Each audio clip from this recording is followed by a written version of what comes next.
E começou o julgamento aqui na cidade de Forquilinha de um crime que teve muita repercussão. A Jaqueline Duarte Amboni, nesse momento, está sentada no banco dos réus, respondendo por o crime de homicídio e também por ocultação de cadáver.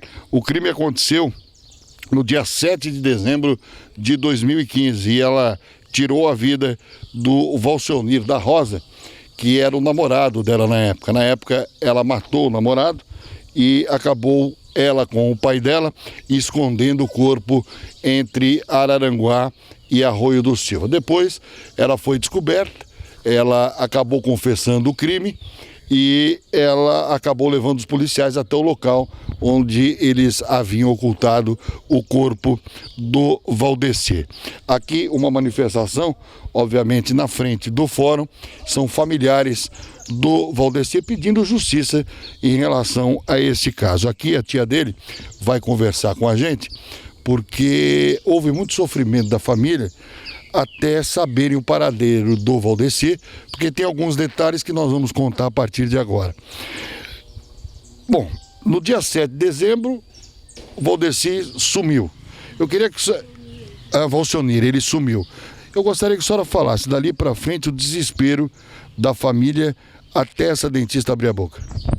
Foi muito grande, passava mil coisas na cabeça nossa, dos pais dele.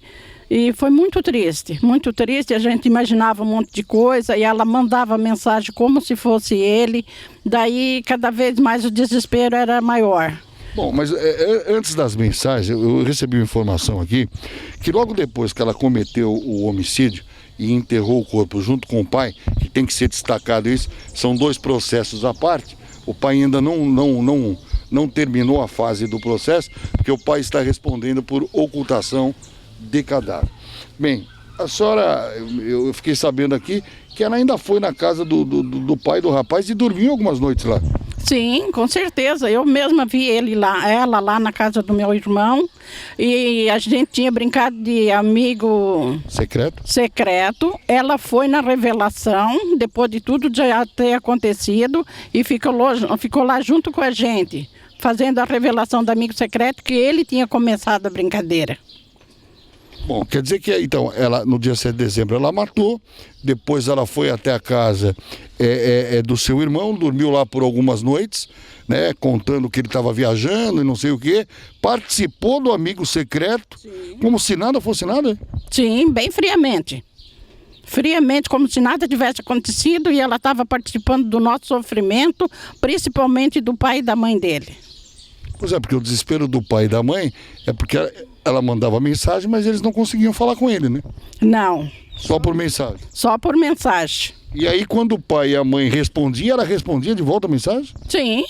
Como se estivesse falando com ele? Como se estivesse falando com ele, para os pais, para as irmãs dele também.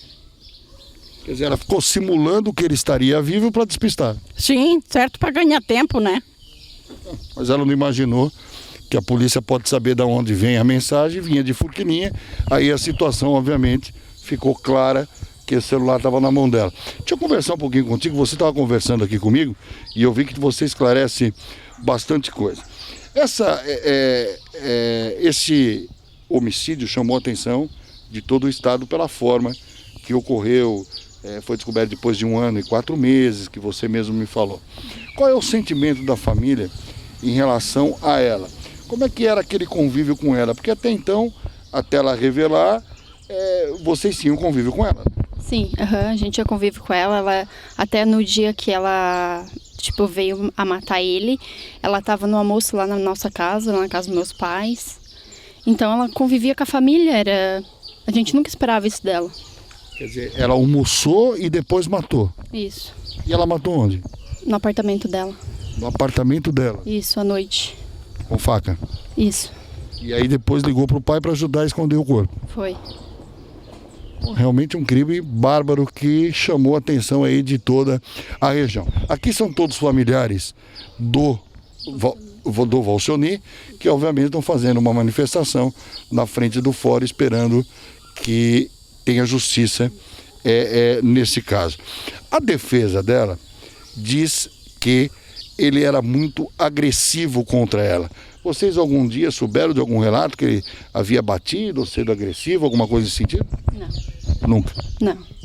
Qual é o motivo que vocês acham que ela matou ele? Ai, e agora? Boa pergunta, né? Não sabe? Não sei. Não.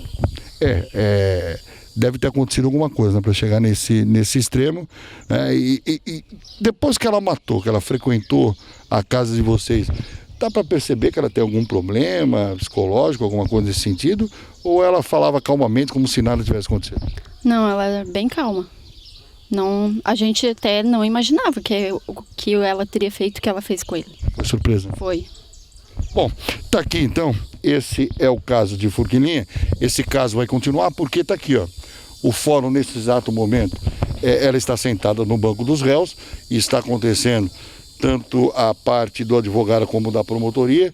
Estão sendo ouvidos aí testemunhas e deve terminar por volta do final da tarde esse julgamento. Pelo menos é o que está previsto. Pode entrar noite adentro. Mas é um caso que repercutiu muito na cidade de Forquilinha pelo ato de crueldade que foi feito por ela e também depois pela ajuda do pai escondendo o corpo entre Araranguá e Arroio do Silva, deixando a família sem notícia e ainda usando o celular da vítima para passar mensagem para dizer que estava... Parece que ela dizia que ele estava no Mato Grosso, ou a mensagem dizia que ele estava no Mato Grosso, é isso? Isso, Dizia que ele tinha ido embora para lá e que não era mais para a família procurar ele, que ele ia... E ele se dava bem com a família? Sim, Estranho então essa história, né? Estudei junto com ele. Estudou junto com ele? Sim. Qual era a profissão dele? Ele colocava película em carro. Película em carro? Isso, E fazia muito tempo que ele tinha relacionamento com ela?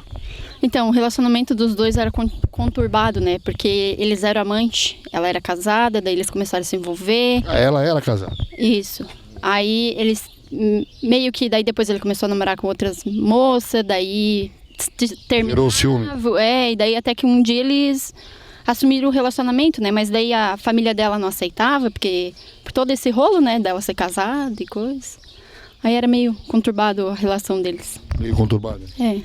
Bom, tá aí então, né? Os familiares estão aqui nessa manifestação, diga-se pacífica, né? Tem aqui, ó, do outro lado da rua, tem cartazes pedindo justiça, luto eterno, né? O apelido dele era Dinho, carinhosamente pela família, e a família só pôde enterrar ele depois de 1 ano e 4 meses, depois que foi encontrado o corpo.